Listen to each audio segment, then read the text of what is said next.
श्वेता शशिकांत गांवकर आणि आमच्या हांगा निरंकल मायणी वाटेरा हांगा बिबटो वाघ येतालो. आमचे CCTV लायले कारणान तो सदां आमकां दिसतालो. आमचे पेट्यां बिट्या हेल्ले सगळ्यांक. आणि ह्या फाटल्या 2 वर्सां 12 12:30 कितें येयल्लो तेन्ना आमचे CCTV कॅप्चर जालो तो. मागीर ते फॉरेस्टा सांगलें 3 मागीर तो पिंजरो लायलो. आनी आतां ते फॉरेस्टर सदां येता, सांजचे सकाळीं येता आनी पळयता. पूण आतां सद्या अजून पिंजऱ्या पडना, पूण मे बी आतां पडपाक शकता परत. ह्या दिसा आवाज मी काय येवना, ह्या दिसा आवाज सद्या ना. CCTVचेर दिसना.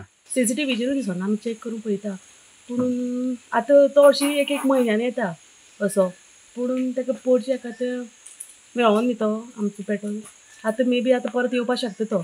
आयणे निरंकल हांगा अच्युत गांवकर यांचे घरा कडेन जो बिबटे येतालो ते गोमंतक टीव्हीन न्यूज केल्ली आणि तेजे दखल फॉरेस्टान घेवन फॉरेस्टान थंय आतां सापळो लायल्लो आसा.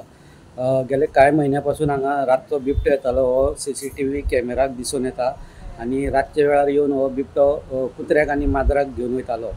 सो सद्याक फॉरेस्टान हांगा सापळो लायल्लो आसा आणि सकाळी आनी रातचे हांगा फॉरेस्टाचे स्टाफ येवन चेकिंग करतात.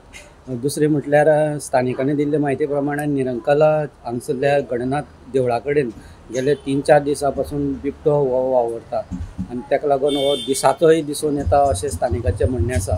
सो फॉरेस्टान दखल घेवची की बिबटो दोनी कडेन वावरता आनी ताका लागून हो बिबटो अजून पर्यंत ह्या सापळ्याक अडकून पडना अशें स्थानिकांचें म्हणणें आसा. गोमंतक TV खातीर स्वप्नेश च्यारी.